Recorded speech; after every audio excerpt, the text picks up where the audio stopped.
There was once upon a time an old goat who had 7 little kids and loved them with all the love of a mother for her children. One day she wanted to go into the forest and fetch some food. So she called all 7 to her and said, "Dear children, I have to go into the forest. Be on your guard against the wolf. If he come in, he will devour you all, skin, hair, and all.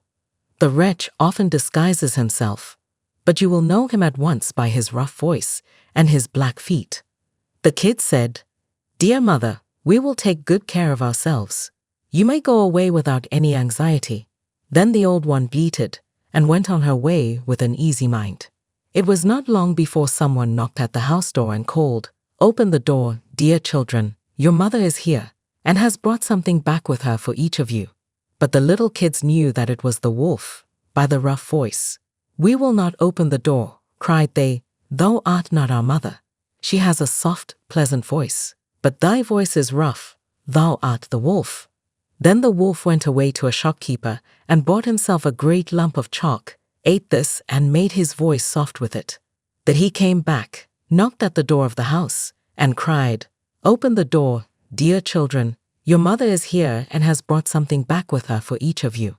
But the wolf had laid his black paws against the window, and the children saw them and cried, "We will not open the door. Our mother has not black feet like thee. Thou art the wolf." Then the wolf ran to a baker and said, "I have hurt my feet. Rub some dough over them for me." And when the baker had rubbed his feet over, he ran to the miller and said, "Strew some white meal over my feet for me." The miller thought to himself, "The wolf wants to deceive someone," and refused. But the wolf said, "If thou wilt not do it, I will devour thee." Then the miller was afraid and made his paws white for him. Truly men are like that. So now the wretch went for the 3rd time to the house door, knocked at it, and said, "Open the door for me, children. Your dear little mother has come home and has brought every one of you something back from the forest with her."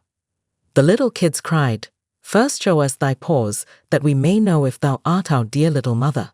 Then he put his paws in through the window, and when the kids saw that they were white, they believed that all he said was true and opened the door. But who should come in but the wolf? They were terrified and wanted to hide themselves.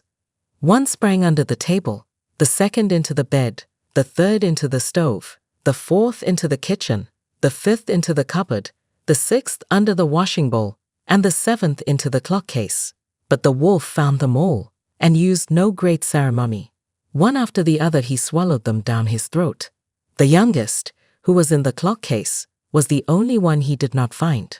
When the wolf had satisfied his appetite, he took himself off, laid himself down under a tree in the green meadow outside, and began to sleep. Soon afterwards the old goat came home again from the forest. Ah, what a sight she saw there! The house door stood wide open. The table, chairs, and benches were thrown down. The washing bowl lay broken to pieces, and the quilts and pillows were pulled off the bed. She sought her children, but they were nowhere to be found. She called them one after another by name, but no one answered. At last, when she came to the youngest, a soft voice cried, "Dear mother, I am in the clock case." She took the kid out, and it told her that the wolf had come and had eaten all the others. Then you may imagine how she wept over her poor children. At length in her grief she went out, and the youngest kid ran with her.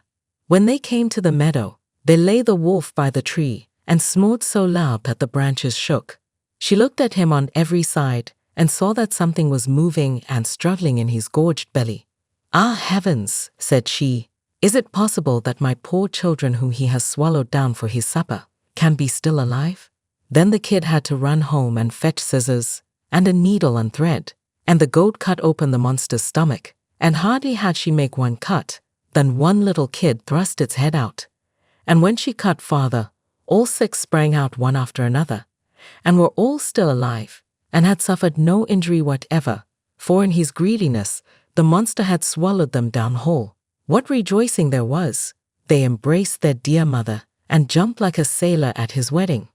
The mother, however, said, "Now go and look for some big stones, and we will fill the wicked beast's stomach with them while he is still asleep." Then the 7 kids dragged the stones thither with all speed, and put as many of them into his stomach as they could get in. And the mother sewed him up again in the greatest haste, so that he was not aware of anything and never once stirred. When the wolf at length had had his sleep out, he got on his legs, and as the stones in his stomach made him very thirsty, he wanted to go to a well to drink. But when he began to walk and move about, the stones in his stomach knocked against each other and rattled. Then cried he, "What rumbles and tumbles against my poor bones? I thought 'twas 6 kids, but it's not but big stones." And when he got to the well and stooped over the water and was just about to drink, the heavy stones made him fall in, and there was no help, but he had to drown miserably. When the 7 kids saw that, they came running to the spot and cried aloud, "The wolf is dead! The wolf is dead!" and danced for joy round about the well with their mother.